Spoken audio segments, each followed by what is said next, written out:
ആത്മാവിനു ജീവൻ നൽകിയിടും കാരണം നീയല്ലോ യേശുവേ.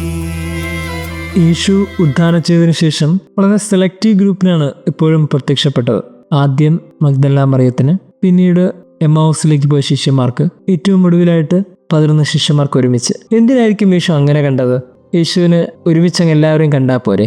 ബന്ധങ്ങളിൽ കാട്ടേണ്ട ചില ക്രൈറ്റീരിയ യേശുവിടെ കൃത്യമായിട്ട് പറയുമെന്ന് തോന്നുന്നില്ലേ? ഒരു പ്രയോറിറ്റി യേശു സെറ്റ് ചെയ്യുന്നുണ്ട്.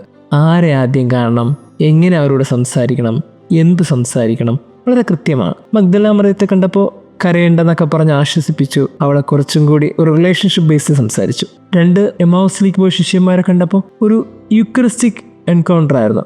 ഒരു കൂദാശയുടെ പുതിയ പാഠങ്ങൾ ഓർമ്മിപ്പിച്ചുകൊണ്ട് അവരെ ഒരു കൗദാശികപരമായ ഒരു ബന്ധമാണ് ക്രിസ്തു പുലർത്തിയത്. 11 പേർ ഒരുമിച്ച് കണ്ടപ്പോൾ യേശു പറഞ്ഞത്, നിങ്ങൾ ലോകമെങ്ങും പോയി സുവിശേഷം പ്രസംഗിക്കുവിൻ. ഒരു മിനിസ്ട്രി ലെവലിലാണ് യേശു സംസാരിച്ചത്. ഉദ്ധിതനായ ക്രിസ്തു ഓരോ മനുഷ്യരോടും പെരുമാറിയത് വ്യത്യസ്തമായ രീതിയിലാണ്, വ്യത്യസ്തമായ തലത്തിലാണ്. നമ്മൾ ചിന്തിക്കേണ്ടത്, നമ്മുടെ ദൈവം അങ്ങനെയാണ്. നമ്മൾ ഏത് രീതിയിലാണോ ക്രിസ്തുവുമായി ബന്ധം പുലർത്തുന്നത്, അതേ കണക്ക് ദൈവം നമ്മളോട് സംസാരിക്കും. ചിലപ്പോൾ ഒരു ഇൻ്റർപേഴ്സണൽ റിലേഷൻഷിപ്പ് ആയിരിക്കും, ചിലപ്പോൾ ഒരു മിനിസ്ട്രി ലെവലായിരിക്കും, ചിലപ്പോൾ കുറച്ചും കൂടി ഒഫീഷ്യലായിരിക്കും, ചിലപ്പോൾ കുറച്ചും കൂടി ഒരു സോഷ്യൽ പെർസ്പെക്റ്റീവ് നിന്നായിരിക്കും. കർത്താവിന് ഓരോരുത്തർക്കും എങ്ങനെ ഇടപെടണമെന്ന് വളരെ കൃത്യമായിട്ടറിയാം. പക്ഷേ ആദ്യം ഇനിഷ്യേറ്റീവ് എടുക്കുന്നത് നമ്മളാണ്. നമ്മൾ എന്ത് ഇനിഷ്യേറ്റീവിലാണ് ക്രിസ്തുവിനോട് ഇടപെടുന്നത്, അതേ ഇനിഷ്യേറ്റീവോടുകൂടി ക്രിസ്തു നമ്മളോട് ഇടപെടും. നമുക്ക് വേണ്ടി കാത്തിരിക്കും.